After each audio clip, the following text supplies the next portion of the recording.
Nababahala ang National Economic and Development Authority o NEDA sa mga panawagan na ihiwalay ang Mindanao sa Pilipinas.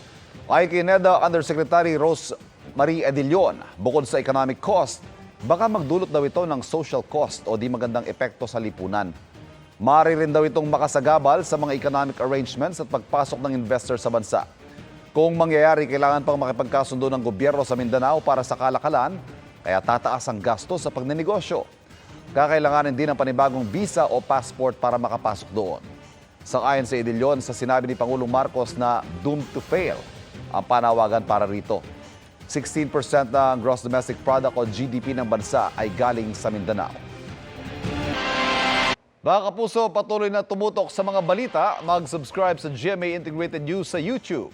Sa mga kapuso abroad, samahan niyo kami sa GMA Pinoy TV at www.gmanews.tv.